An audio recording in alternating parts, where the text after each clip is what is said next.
চাচির সাথে পর্দা আছে? চাচির সামনে দেওয়া জায়েজ আছে? ফুফির সামনে দেওয়া জায়েজ আছে, খালার সামনে দেওয়া জায়েজ আছে, মামির সামনে দেওয়া জায়েজ দেয়। মামির সামনে দেওয়া যাবে না, চাচির সামনে দেওয়া যাবে না। খালা শাশুড়ি দেওয়া যাবে না। শাশুড়ি শুধু একজন। শাশুড়ি কজন? একজন। আপনার স্ত্রীর মা, উনি হলেন শাশুড়ি। আর যত বলেন এই শাশুড়ি সে শাশুড়ি, এগুলো হলো বাঙালি শাশুড়ি। কিতাব কোরআন এগুলোর শাশুড়ি বলে না। একটা দূর সম্পর্কে আত্মীয়তা আছে, সেটার হক আদায় করেন, আপনি খোঁজ খবর নেন, সহযোগিতা করেন, দোয়া করেন। কিন্তু শাশুড়ি বলে যে মনে করবেন যে আমার বিশেষ আত্মীয় হয়ে গেছে, এখন সামনে যেতে পারবো, এই ধারণা ঠিক? খালা শাশুড়ি, মামি শাশুড়ি, চাচি শাশুড়ি, ফুফি শাশুড়ি, আরও কত শাশুড়ি দুনিয়াতে আছে। কোনো শাশুড়ি শাশুড়ি না। পর্দার দিক থেকে কোনো শাশুড়ি কি না? শাশুড়ি না। সবার সঙ্গে পর্দা করতে হবে।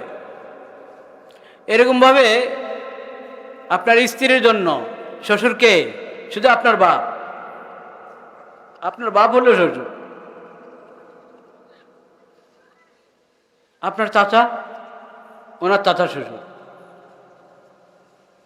আপনার খালু, ওনার খালু শ্বশুর। বলেন আমাদের দেশে তো সবই শ্বশুর, বিশাল তালিকা শ্বশুরের, কিন্তু ওই তালিকা কোনো দাম নেই, পর্দার ক্ষেত্রে কোনো কি নেই।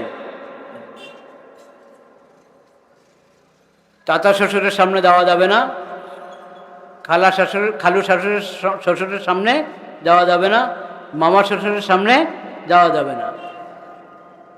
ফুফা শ্বশুর মানে আপনার স্ত্রীর ফুফা, ওনার সামনেও যাওয়া যাবে না।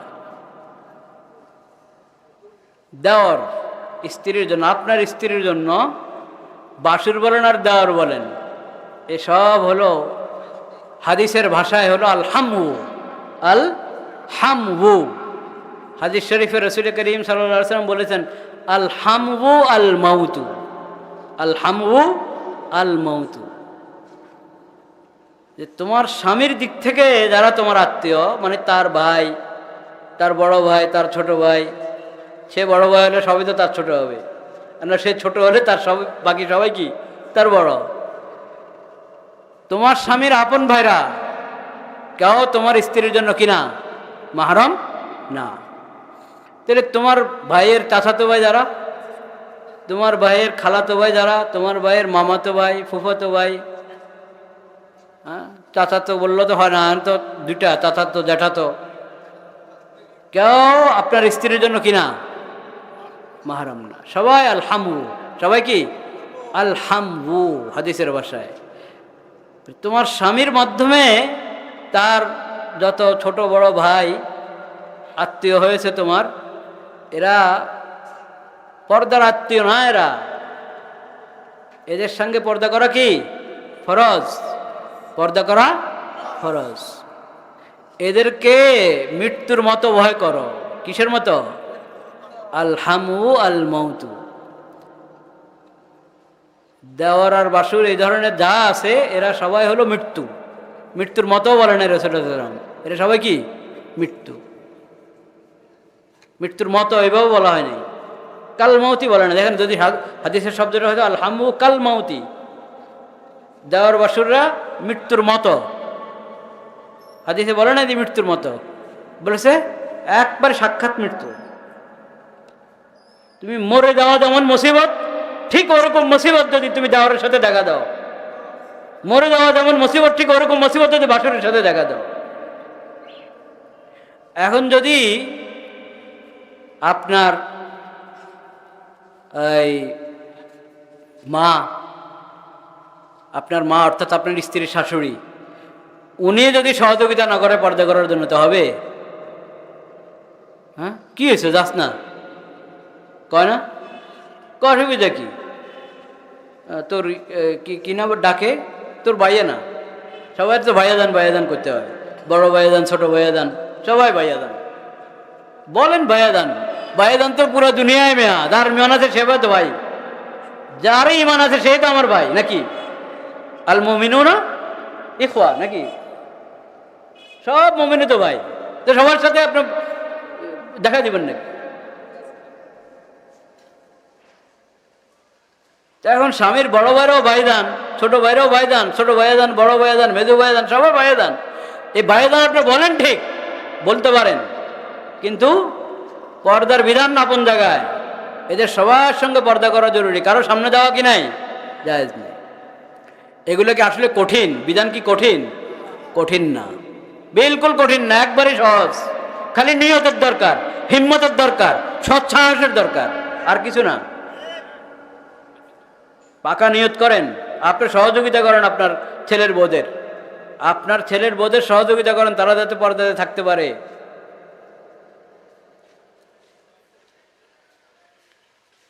একবারই সহজ। বলবেন যে শাশুড়ি অনেক সময় অসুস্থ থাকে, তো এখন দেওয়ারদেরকে কে খাবার আগায় দিবে? দেওয়ারদেরকে আগায় দিতে হবে কেন খাবার? আমি আমার কথা বলি আপনাদেরকে, আমি কোনো সময় আমার মাকে বলি নাই, অন্যদেরকে দূর কথা, আমার মাকে বলি না যে মা আমার ভাত পাতিল থেকে ভাত নিয়ে যান, ভাত বাড়ি দেন, না খাইও, আর ভোক লাগছে, আমার ভোক লাগছে, আমি পাতিল আছে, আল্লাহর রহমত, রান্না যদি থাকে আছে, নিজে নিয়ে খেয়ে ফেলি। মারাই তো কষ্ট দেওয়ার দরকার নেই। আবার আপনার ভাবি আপনাকে দিতে হবে খাবার, এটা কেমন কথা? ভাবি খাবার দিতে হবে কেন? আচ্ছা, তারপরও দেখেন, শরীয়ত কিন্তু কঠিন করে নাই, শরীয়ত কঠিন করে না। আমি না বললাম যে দেওয়ার দরকার কি, কথা ঠিক, যৌক্তিক কথা, কিন্তু এরপরও সবার কি আর একরকম হয়নি। অনেকে চায় যে না, নিজে নিয়ে খেতে পারবো না, ওর দেওয়া হোক। তো এখন ওর মা আপনার অসুস্থ, দিতে পারছে না, তো ঘরে ভাবি আছে, ভাবি দিবে, তো ঠিক আছে, ভাবি দেখ, ভাবি খাবার প্রস্তুত করে, দস্তরখান প্রস্তুত করে রান্না করে চলে যাক, আরেক কামরায় ওর কামরায় ঢুকে যাক, প্রস্তুত করে দস্তরখান বিছিয়ে গেছে, সে সরে গেল, বাস তুমি যাও সালাম দিয়ে আওয়াজ করে সামনে যাও, দস্তরখান প্রস্তুত, তুমি খাও। আচ্ছা, আরেকটা আছে আতিনার কামরা, সামনের কামরায় বসে খাবা, তো মাঝের দরজাতে পর্দা লাগানো আছে, তো ঠেলে ঠেলে বাসনগুলো দাও ওইদিকে,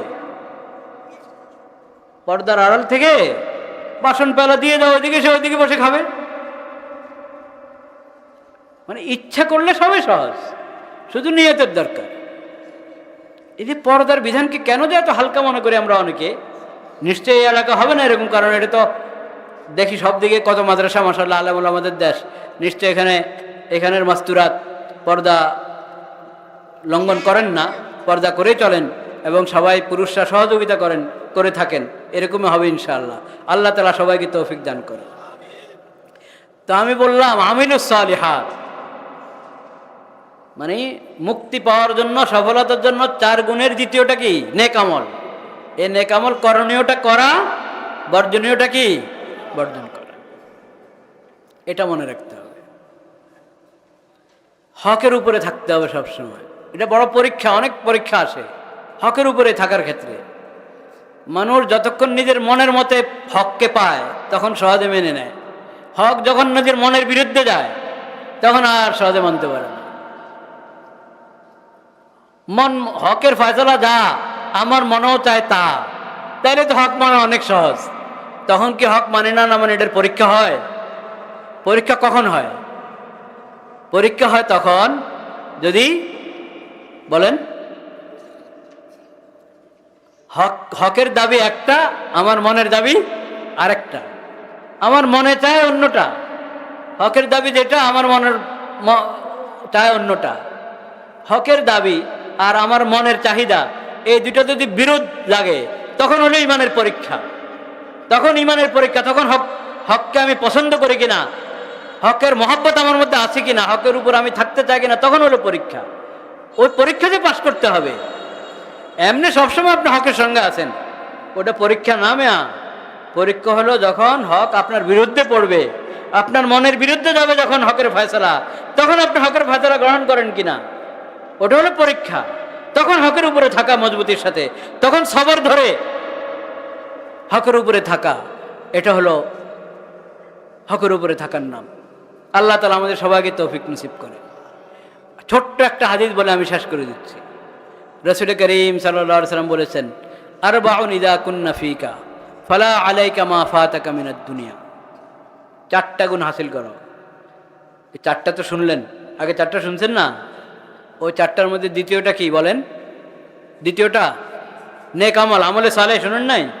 এই আমলে সালেহের মধ্যে তো বিশাল তালিকা, করণীয় বর্জনীয় তালিকা লম্বা না?